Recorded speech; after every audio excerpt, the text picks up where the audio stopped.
Teman-teman,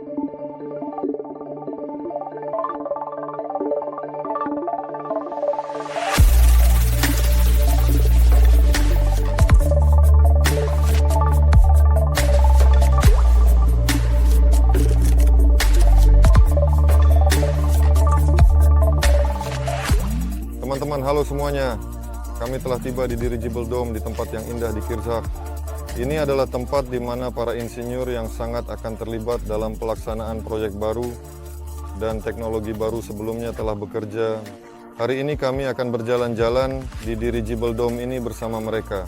Mereka akan menceritakan kisah mereka, apa yang mereka lakukan di sini, apa itu banyak aspek teknis, karena berada di dekat alat tersebut memungkinkan untuk berbicara lebih mendalam tentang sesuatu. Saat ini di Kirzhak ada generasi muda dirigibilis yang sangat dipimpin sekali oleh Arkady dari Bauman. Arkady juga terlibat dalam bidang dirigible, juga bekerja pada pengangkatan perangkat stratosfer. Baru-baru ini dia baru saja mencetak rekor Rusia. Mereka terbang dari Moskow Oblast ke Baikal dalam waktu 4 hari. Secara umum, perangkat stratosfer dianggap hebat. Jika dapat menjalankan tugasnya lebih dari 24 jam, di sini kami mencatat 4 hari, ini adalah rekor kami. Kami juga akan membahas tentang stratosfer, tentang para mahasiswa Bauman. Kami segera memperkenalkan Anda kepada Bauman, termasuk Arkady, dan ada wawancara di mana kami membahas bagaimana kami melaksanakan misi peluncuran ini dalam waktu dekat.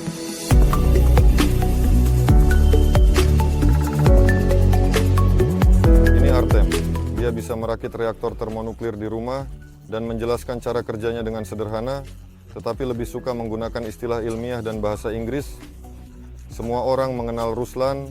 Ruslan mampu memproduksi barang yang lebih murah daripada semua analog lainnya, dengan kualitas yang lebih baik, dengan sangat baik sekali. Bahkan mungkin pengembang berbagai konveyor, jalur, mekanisme, dan perangkat itu sendiri dapat menemukan pendanaan. Semua yang terkait dengan produksi sekarang terjadi, semua orang menghubungi Ruslan dan memintanya. Dan juga Denis, yang memiliki julukan bawah tanah jenggot. Orang ini dapat mengirim pesan sambil duduk di dapurnya ke Pluto, Jupiter, dan kembali melalui sinyal radio. Ya, dia membuat semua instalasi sendiri. Arah adalah elektronik daya, gelombang mikro, komunikasi radio, nanosecond. Dia sekarang memiliki toroid plasma terbesar di dunia. Ini adalah ketika plasma berbentuk donat muncul di dalam tabung kaca tergantung dengan stabil. Ya, dan secara umum dia adalah orang yang keren. Dia memiliki saluran YouTube dengan 25.000 pelanggan. Dia sangat merasa tersinggung karena dia berada di garis depan ilmu pengetahuan, tetapi jumlah pelanggannya masih sedikit. Jadi kami akan menaruh tautan di sini. Ikuti Denis, tonton eksperimennya. Saya juga terlibat dengannya. Saya sangat menyukai semua ini, semuanya menarik, dan segera kami akan membangun mesin luar angkasa, tetapi semua ini masih dalam kerangka hobi untuk saat ini. Kita diam, jadi sementara kita semua ada di sini, mari kita sedikit membahas tentang stratosfer. Para pemuda juga sangat tertarik dengan stratosfer. Mereka bahkan sudah mulai mengemukakan ide-ide mereka. Ada seorang peneliti yang terkait dengan luar angkasa, dan dalam kolaborasi yang menarik dan erat seperti ini, kami segera akan menunjukkan eksperimen yang sangat lucu. Kami akan melakukan siaran langsung dari sana.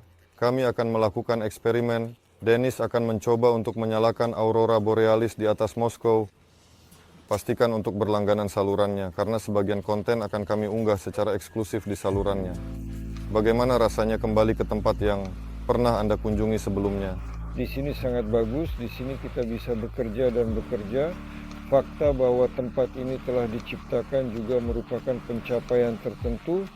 Sekali lagi, di sini Anda dapat menemukan kesempatan untuk terbang dengan Aeroyacht Aurus, di mana ia dapat dengan bebas ditempatkan. Jadi di sini hanggar dibagi menjadi dua, untuk 2 dirigible, dan di sini itu sesuai. 2 dirigible, 1 di sana, 1 di sini. Ya, 2 Aeroyacht, bisa kita perkirakan. Ukuran yachtnya seperti ini, jika dia menempel 65 meter sejauh, mana dia akan tepat di seluruh hangar?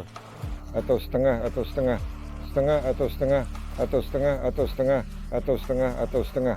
Di sini ya kami. Di sini bahkan ada dirigible yang memiliki volume lebih besar daripada AU-30 berikutnya yang kami rencanakan untuk dibuat di masa depan. Ini adalah tanpa awak.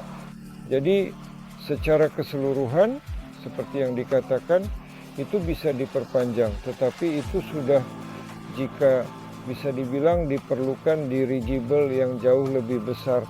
Oleh karena itu, kemungkinan besar Untuk semua dirigible berikutnya dibutuhkan hanggar yang lebih besar di Aeroyacht Aurus. Semua pertanyaan mengenai operasionalnya dapat diselesaikan, termasuk pabrik, pengeluaran dari pelabuhan, dermaga, dan basis di area terbatas. Tapi semua ini lebih baik dilakukan di dalam baru. Semuanya lebih baik dilakukan yang baru. Ya, di sini Alexander Nikolaevich mengatakan bahwa kita akan membangun hanggar terpisah untuk yacht terbang yang akan memiliki ukuran yang kira-kira sama, tetapi akan dilengkapi dengan atap fungsional. Jika atap di sini biasa, maka di sana akan ada perangkat docking khusus, di mana yacht terbang akan mendarat, menurunkan dan menaikkan penumpang. Di teras juga akan ada restoran. Dengan demikian kita akan menguji teknologi ini, menunjukkan kepada dunia bahwa dirigible dapat mendarat di atap gedung, di pusat kota. Ini aman, keren, luar biasa. Tidak pernah ada yang seperti ini sebelumnya. Mari kita bicarakan sedikit tentang tempat ini, tentang peluncuran kecil kami yang akan datang ke stratosfer. Semua ini harus dilakukan dari sini. Seperti yang saya pahami, di sini ada izin untuk peluncuran. Nah, sebenarnya itu tidak wajib. Maksudnya peluncuran stratosfer dapat dilakukan dari mana saja. Dan meskipun, jadi stratosfer yang sekarang diluncurkan ini sebagian besar adalah probe latex dan selubung kecil dengan massa hingga 1000 meter kubik yang dapat dikerahkan dengan mudah, ya, secara harfiah di lapangan dari mana saja, dan bisa diangkut dengan mobil penumpang dan cepat. Bisakah Anda menjelaskan tentang prosedur izin ini? Maksudnya, apakah saya perlu bertanya kepada seseorang jika saya ingin meluncurkan? Nah, masalahnya adalah di sini ada lapangan terdaftar untuk aerodrom, dan di setiap aerodrom ada ruang udara di mana pesawat ringan hingga ketinggian 2 km dapat terbang tanpa masalah, tanpa pertanyaan. Tapi biasanya ketika kami terbang dengan dirigible, kami memberitahukan tentang hal itu, ada prosedur pemberitahuan, kemudian dia terbang lebih jauh sama saja, tetapi layanan pengendali lalu lintas di sini semuanya memastikan itu. Mengenai peluncuran ke stratosfer, ini adalah jendela yang tentu saja perlu mendapatkan izin, dan secara umum semua pertanyaan mengenai izin pengambilan foto udara dengan dirigible ditangani oleh Igor Nikolaevich Kulikov dan organisasi tersebut, mereka yang menguasai semua hal itu.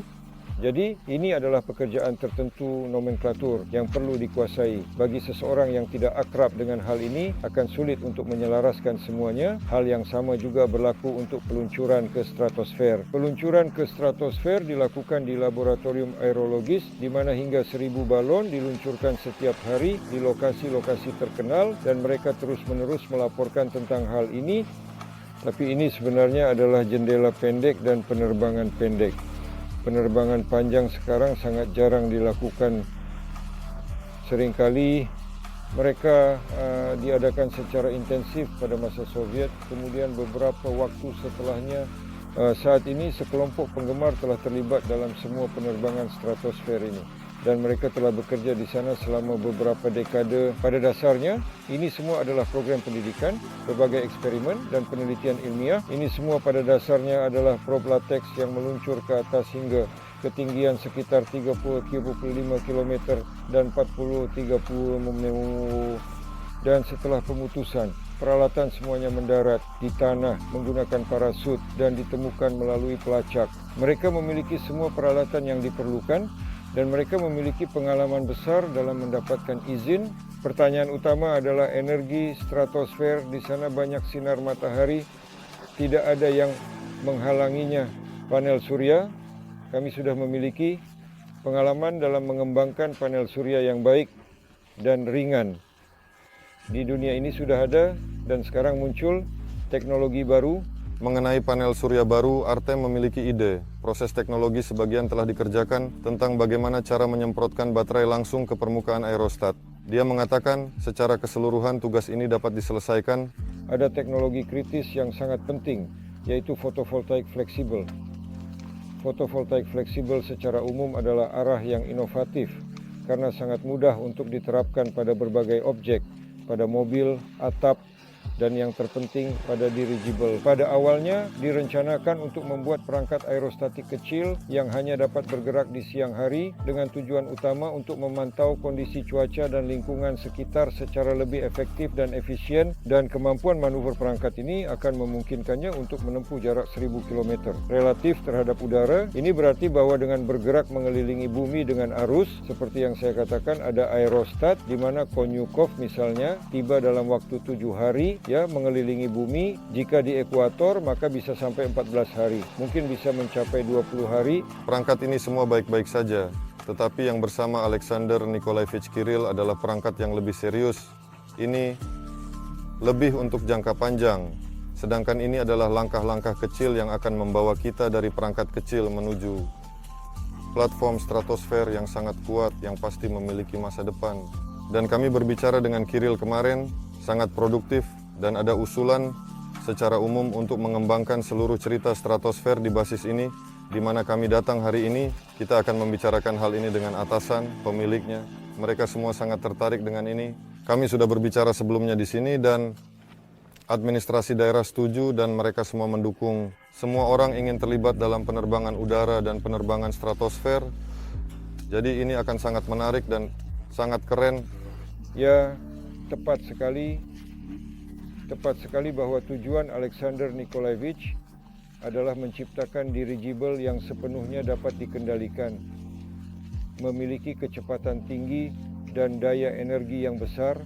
Berkat solusi teknis yang kita semua dukung, mereka akan dapat menutup langit dan di negara serta di dunia dapat mendapatkan penyebaran yang sangat besar karena akan menjadi platform stasioner yang andal yang selalu dapat diturunkan, diganti peralatannya dengan sangat cepat dan efisien, diperbaiki dengan sangat mudah, serta digunakan untuk basis darat.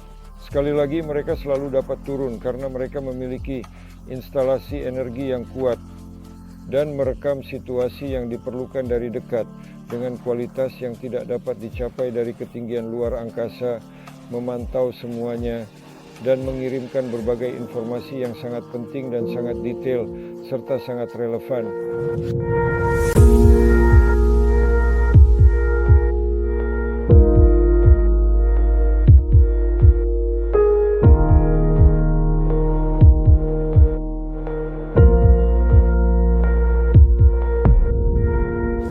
Selamat siang, nama saya Zubkevich Vadim. Dulu saya adalah kepala perancang proyek ini, Dirigible, AU-30. Sayangnya sekarang tidak terbang.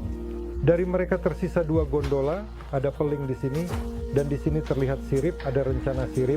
Sebenarnya gondola itu berada jauh lebih tinggi, ia berdiri di atas penyangga roda pendarat, jadi lantai gondola itu kira-kira 1 meter dari permukaan tanah. Oleh karena itu sudut kemiringan anak tangga itu sudah benar. Sekarang ini sedikit tidak benar, karena ini adalah pintu, dan sekaligus juga tangga. Ia tidak bisa terbuka sepenuhnya, tetapi kita akan naik. Tidak ada yang perlu dikhawatirkan, kita akan masuk ke dalam. Dirigible ini dirancang sebagai laboratorium terbang. Artinya ini adalah laboratorium yang melakukan pemantauan penuh terhadap saluran listrik tegangan tinggi yang sangat penting dan sangat diperlukan. Di sini berdiri scanner yang selama penerbangan lubang ini dibuka. Selama penerbangan ia melakukan pemindaian lengkap terhadap daerah di bawahnya, yaitu pemetaan lengkap seluruh daerah di mana saluran listrik tegangan tinggi berada. Di sini duduk operator kepala televisi. Ini adalah tempat kerjanya, meja lipat ini. Dan dia mengambil foto-foto yang sangat rinci dan detail. Dari setiap tiang saluran listrik, ngomong-ngomong scanner bahkan bisa mengukur celah antara kabel, artinya diukur jarak antara kabel. Dari kabel tegangan tinggi ke tanah hingga ditangkap vegetasi di bawah, ini adalah tempat istirahat. Di sini para operator bekerja secara bergiliran. Artinya ada yang bekerja sementara yang lain duduk dan beristirahat. Selanjutnya kita beralih ke ruang teknis. Ini adalah tangki bahan bakar yang memiliki kapasitas sebesar 650 liter. Di Di sini kita memiliki panel distribusi listrik utama. Di atasnya ada selubung dari dirigible AU30. Bisa dilihat pada dasarnya bisa melihat sesuatu. Di sini lubang ini terbuka, sekarang sudah terbuka, sudah dilepas. Ya, di atas terdapat yang disebut astrodome, sebuah setengah bola plexiglas, dan kita bisa melihat langsung di dalam selubung untuk memeriksa kondisi balon. Teman-teman sekalian, kami berada di gondola ini di tempat pilot dirigible AU30. Bersama kami adalah Zubkevich Vadim, kepala perancang utama dari alat canggih ini. Dan juga jelas bahwa gondola ini sudah ditinggalkan, tidak terbang dalam kondisi seperti ini. Tetapi kami memiliki seseorang yang sekarang ini akan menceritakan semuanya kepada kami dan menunjukkan ini akan ada tur. Tetapi sebelumnya, Zubkevich Vadim, bisakah Anda menceritakan tentang perangkat baru ini? Untuk lini mana Anda akan bertanggung jawab? Apa yang akan menjadi perangkat ini? Seberapa berbeda ini dibandingkan dengan yang sebelumnya? Nah, saya akan bertanggung jawab atas perangkat besar dengan kapasitas angkut. Dalam berbagai varian dari 10 hingga 20 ton, ini akan menjadi dirigible yang sangat besar dengan bodi kaku, berkapasitas 60.000 meter kubik. Ini akan menjadi dirigible yang sama sekali berbeda. Karena baik ukuran maupun kelengkapan peralatannya, ini kira-kira seperti membandingkan pesawat An-2 dan Airbus modern, lebih detail dan sekitar. Ini akan menjadi pesawat terbang modern dengan jarak jauh, dengan durasi penerbangan yang lama, dan dengan kabin instrumen modern. Di sini ya kabin instrumen seperti ini. Enggak, dia sangat normal, dia luar biasa sekali. Ini mengingatkan saya pada Buran. Saya duduk di Buran, melihat di sini memang lebih kecil, tetapi gaya alat pengukur Soviet. Tidak semua perangkat buatan Soviet, ada perangkat impor. Perangkat untuk unit penggerak semuanya buatan Ceko, karena mesinnya mesin Ceko. Namun perangkat lainnya buatan Soviet. Ini adalah proyek tahun 2004, sudah 20 tahun yang lalu. Saat itu dirancang dengan cara tertentu. Sekarang ini menggunakan teknologi modern. Sekarang ini adalah mata, kabin kaca, semuanya di layar. Artinya minimum instrumen jarum. Panel di mana semua peralatan yang diperlukan diprogram dan ditampilkan dapat digulir. Saya baru-baru ini menjadi pemilik bahagia dari mobil dan ingin mengatakan bahwa terkadang alat pengukur jarum seperti ini bahkan lebih baik dan lebih menyenangkan untuk dilihat daripada melihat ke layar. Sangat menyenangkan sekali. Nah, bagaimana dengan keandalannya bisa Anda ceritakan? Saya merasa entah kenapa bahwa pengukur jarum lebih andal.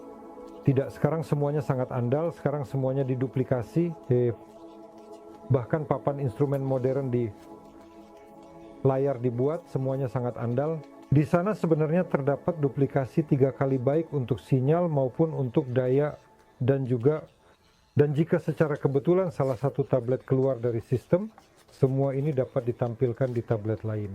Semua ini dapat diandalkan, semua dirancang sesuai dengan norma penerbangan. Ada norma khusus untuk semuanya, untuk mesin, untuk peralatan instrumen, dan untuk perangkat lunak. Perangkat lunak ini adalah dokumen terakhir, DO 160C, yang merinci semua norma. Semua tahap yang harus dilalui oleh pengembang agar semuanya berfungsi dan tidak pernah mengalami kegagalan. Ini yang Anda pegang, ini adalah bijih, ini adalah pengaturan daya mesin, kanan dan kiri masing-masing. Ini adalah sudut putar saja hingga 120 derajat dari horizontal. Artinya sedikit bahkan ke belakang bisa dikendalikan, katakanlah, dengan perbedaan tarikan. Jadi begini, cara kita bisa berputar. Maksudnya kita menggantung secara vertikal, dia terbang dengan kelebihan beban, kita menggantung secara vertikal, lalu kita melakukan ini dan kita bisa memutarnya. Atau kita bisa memutarnya seperti ini. Jadi ini digunakan untuk pengendalian pada kecepatan rendah. Ketika kemudi secara aerodinamis tidak efektif, jika sedikit berputar seperti ini, letakkan tangan ini, adalah pengendalian kemudi sedikit. Ini bisa dilakukan kecepatan tinggi. Berapa besar? Sudah lebih dari 8 meter per detik pada dasarnya dapat dikendalikan dengan baik saat terbang. Ini adalah saat ketika sudah sepenuhnya dalam mode melayang, Anda bisa mencoba bermain dengan ini. Panel instrumen ini menunjukkan posisi semua 8 permukaan kendali. Jadi, Anda dapat melihat keempat stabilisator, akar, ujung, dan permukaan kendali. Semuanya terlihat. Super. Dan ini saya mengerti adalah radio untuk menandai lepas landasmu kemana kamu pergi kepada seseorang, kan? Kamu pasti harus memiliki komunikasi. Pasti Dan ini seperti helikopter kan, saya lepas landas dari sini, ingin pergi ke sana, memberikan ketinggian dan mulai terbang. Pertama-tama ada transponder. Pesawat tidak dapat terbang tanpa transponder. Ini dalam mode otomatis. Kamu terus-menerus mengirimkan sinyal pengendalian lalu lintas udara dengan nomor tertentu dari pesawatmu, ketinggianmu, arah gerakan ditambah komunikasi radio. Semuanya seperti pada pesawat terbang manapun, tidak ada yang berbeda. Kita bisa sedikit lebih membicarakan tentang desain. Ini adalah solusi rekayasa yang sangat efektif dan sangat efisien. Tapi ini adalah solusi khusus untuk perangkat ini. Ya jelas, ini adalah pertanyaan untuk masa depan perangkat. Apakah mungkin untuk melibatkan tokoh terkenal? Silakan. Semoga sehat. Mengundang desainer agar di sini tetap seperti di dalam kabin mobil yang sangat bagus dan nyaman sekali. Tentu saja. Ini bisa diselesaikan, di mana perancang dan desainer bekerja secara bersamaan, dan setiap pesawat terbang menjalani tahap penting seperti komisi maket. Ini adalah ketika para ahli independen datang, dan mereka menilai secara umum kenyamanan dan desain. Mereka tidak melihat dari sudut pandang estetika, mereka melihat dari sudut pandang keamanan, agar pilot merasa nyaman, agar dia bisa melihat semuanya. Semuanya diaksesnya, sehingga ia dapat menjangkau semua pegangan, semua alat kontrol dari mana, agar ia dapat meninggalkan tempat kerjanya jika diperlukan dan cepat kembali ke tempat tersebut. Dengan kata lain, komisi maket adalah tahap yang diperlukan pembuatan setiap jenis pesawat terbang. Dalam kasus kami akan ada komisi tambahan berupa investor yang akan datang dan menilai modernitas dan keindahan. Saya akan mengatakan bahwa investor penting, tetapi keamanan adalah yang utama. Jelas, juga meskipun itu yang utama, tetapi kita tetap berbicara tentang perangkat dari masa depan. Tentu, semua ini akan dilakukan pada tingkat modern. Bahkan sedikit lebih cepat diharapkan. Ingin sedikit mendahului. Nah, mari kita pergi melihat apa yang dimaksud dengan stabilisator. Ini dia, stabilisator dirigible. Luas totalnya adalah 25 meter persegi. Pada tahun 2014 kami melakukan penarikan. Di sini dua penggerak kemudi berdiri dari elektrok. Setiap kemudi terpisah. Jadi ada bagian akar kemudi dan bagian ujung kemudi. Setiap bagian menyimpang secara independen. Ketika kita menyimpangkan bagian ujung yang lebih jauh dari sumbu selubung, kita juga dapat mengendalikan kemiringan. Artinya dirigible memiliki sedikit kecenderungan untuk bergoyang pada kemiringan, perlu untuk menetralkannya agar tidak bergoyang. Nah, di sini organisasi ini berfungsi, kru penerbangan dan semua karyawan lainnya di sini makan dan beristirahat di sini untuk mereka dengan nyaman. Kami juga bekerja dengan cermat mengawasi penerbangan saat mereka terbang. Ya, ini saya yang mencetak sendiri, menyerahkan untuk dicetak yang ini saja lagi. Ini adalah dirigible, outrigger dalam penerbangan yang terbang di Aviamax. Dengan iklan Rosoboron Export. Dan selanjutnya ada kompleks besar berkapasitas 10.000 kubik yang dibangun di provinsi untuk Cina berdasarkan kontrak Rosoboron Export. Semua ini dibuat oleh Augur. Ini adalah selubung sekitar 10.000 meter kubik. Di sini ada kompleks radar dan kompleks darat. Semua ini adalah organisasi utama. Ini juga dikembangkan Petersburg Organization. Semuanya telah diserahkan kepada mereka. Mereka memiliki beberapa kompleks yang telah dioperasikan. Setelah itu, mereka mulai membuat aerostat mereka sendiri dan tidak lagi menghubungi kami. Mereka tidak lagi berkomunikasi dengan kami untuk berkomunikasi. Nah, pekerjaan telah dilakukan dan diselesaikan dengan sukses dan kontak yang terjalin cukup baik dengan mereka. Mari kita lihat sebentar ruang kerja untuk staf di basis sedikit lebih lama. Di sini adalah ruang medis. Ada kantor untuk pekerjaan para pekerja yang berdedikasi. Semuanya dilengkapi dengan perabotan. Ruang istirahat yang sangat nyaman dan tenang. Ruang-ruang terpisah terbuka untuk beristirahat dengan nyaman. Di sini adalah ruang istirahat. Ini adalah kantor kerja kami. Di sini kami ditempati oleh pilot dan navigator yang bertugas mengatur penerbangan dan navigasi pesawat dengan cermat dan teliti. Mini ATS, ruang kerja insinyur penerbangan yang sangat canggih dan modern, dilengkapi dengan teknologi terbaru.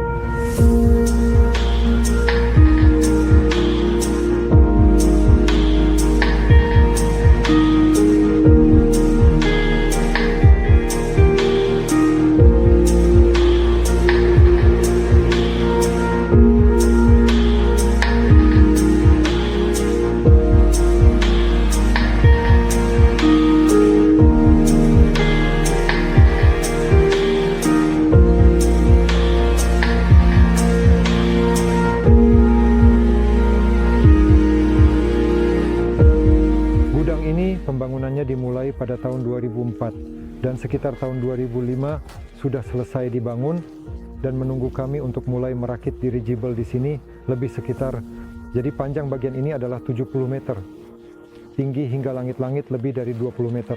Tetapi saya menilai berdasarkan gerbang, karena gerbang tingginya 19 meter dan lebar menurut saya 20 meter. Artinya dirigible AU30 volume 5 200 meter kubik bisa masuk. Artinya merakit di sini cukup nyaman.